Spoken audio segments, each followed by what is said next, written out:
നമസ്കാരം. ഇൻഫർമേഷൻ മീഡിയയുടെ പുതിയൊരു വീഡിയോസിലേക്ക് എല്ലാ കൂട്ടുകാർക്കും ഒരിക്കൽ കൂടി സ്വാഗതം. നമ്മൾ നോക്കാൻ പോകുന്ന വിഷയം ക്ഷേമ പെൻഷനുമായി ബന്ധപ്പെട്ടതാണ്. 1600 രൂപ ക്ഷേമ പെൻഷൻ ലഭിക്കുന്ന എല്ലാ ആളുകളും വീഡിയോ കാണുക. അതിനുമുമ്പായി ഇൻഫർമേഷൻ മീഡിയയുടെ വീഡിയോസ് നിങ്ങൾ ആദ്യമായിട്ടാണ് കാണുന്നതെങ്കിൽ ചാനൽ സബ്സ്ക്രൈബ് ചെയ്ത് വെക്കുക.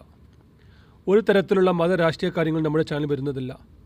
തികച്ചും ഗവൺമെൻറ് ലഭിക്കേണ്ട സേവനങ്ങൾ, ആനുകൂല്യങ്ങൾ, അറിയിപ്പുകൾ എന്നിവയെക്കുറിച്ച് മാത്രമായിരിക്കും നമ്മുടെ ചാനൽ വീഡിയോസ് വരുന്നത്. ശ്രദ്ധിക്കുക, എപ്പോൾ വേണമെങ്കിലും ഗവൺമെൻറ് സേവനങ്ങളിലും അറിയിപ്പുകളിലും മാറ്റങ്ങൾ വരാം.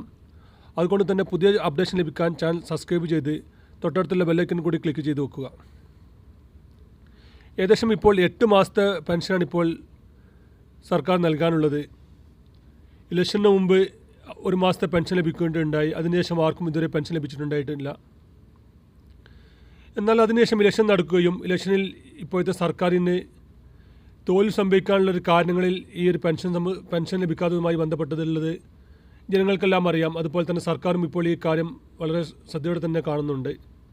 അതുകൊണ്ട് തന്നെ അടുത്ത മാസങ്ങളിലെല്ലാം എത്രയും പെട്ടെന്ന് പെൻഷൻ നൽകി അടുത്ത ഇലക്ഷൻ സമയമാകുമ്പോഴേക്കും പെൻഷൻ മുഴുവനായിട്ട് ഇതുവരെ ലഭിക്കാനുള്ള 8 മാസത്തെ പെൻഷൻ ഗഡുക്കളായി തന്നെ ലഭിക്കുമെന്നാണ് ഇപ്പോൾ അറിയാൻ സാധിക്കുന്നത്.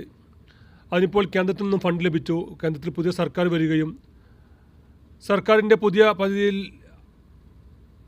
2 മാസത്തെ പെൻഷൻ ലഭിക്കാനുള്ള ഏകദേശം 3200 രൂപ പെൻഷൻ ലഭിക്കാനുള്ള ഫണ്ട് ഇപ്പോൾ ലഭിച്ചിട്ടുണ്ട്. വരും ദിവസങ്ങളിൽ തന്നെ ഈ പെൻഷൻ ജനങ്ങളിലേക്ക് നേരിട്ട് എത്തുന്നതാണ്. അതിനുമുമ്പായി പല ആളുകൾക്കും ഇപ്പോഴും പെൻഷന് പുറത്താണ് പല കാരണങ്ങൾ കൊണ്ട്. അതിൽ വളരെ പ്രധാനപ്പെട്ട ഒരു കാര്യമാണ് പെൻഷൻ മസ്റ്ററിങ്. മസ്റ്ററിങ് ചെയ്യാത്ത ആളുകൾക്ക് ഇനി മുതൽ പെൻഷൻ ലഭിക്കുകയില്ല.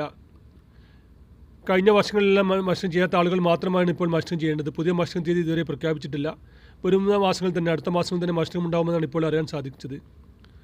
അതുപോലെ തന്നെയാണ് വിധവ പെൻഷൻ വാങ്ങുന്ന ആളുകൾ, 60 വയസ്സാവാത്ത വിധവ പെൻഷൻ വാങ്ങുന്ന ആളുകൾ പുനർവിവാഹിതയില്ല എന്നുള്ള സർട്ടിഫിക്കറ്റ് അതാത് സമയങ്ങളിൽ പെൻഷൻ വാങ്ങുന്ന പഞ്ചായത്തിലോ അല്ലെങ്കിൽ മുനിസിപ്പാലിറ്റിയിലോ നൽകേണ്ടതുണ്ട്. പല ആളുകളും കൊടുത്തിട്ടുണ്ടെങ്കിലും വളരെ കുറച്ച് ആളുകൾ മാത്രമാണ് ഇനി കൊടുക്കാനുള്ളത്. അങ്ങനെയുള്ള ആളുകൾ എത്രയും പെട്ടെന്ന് തന്നെ പുനർവിവാഹിതയില്ല എന്നുള്ള സർട്ടിഫിക്കറ്റ് നൽകുക. അതുപോലെ തന്നെയാണ് പല ആളുകളെയും പെൻഷൻ മുടങ്ങിയിട്ടുണ്ട്. പല കാരണങ്ങൾ കൊണ്ടാണ് പെൻഷൻ മുടങ്ങിയത്. 4 ചക്ര വാഹനമുള്ള ആളുകൾ, അതുപോലെ തന്നെ 1000 സ്ക്വയർ ഫീറ്റിന് മേലെ വീട്ടിൽ താമസിക്കുന്ന ആളുകൾ, വീട്ടിൽ AC മറ്റു കാര്യങ്ങളുള്ള ആളുകൾ, അങ്ങനെ പല കാരണങ്ങൾ കൊണ്ട് 1 ഏക്കറിൽ മേലെ ഭൂമിയുള്ള ആളുകൾ, അങ്ങനെ പല കാരണങ്ങൾ കൊണ്ടും പെൻഷൻ മുടങ്ങിയ ആളുകളുണ്ട്.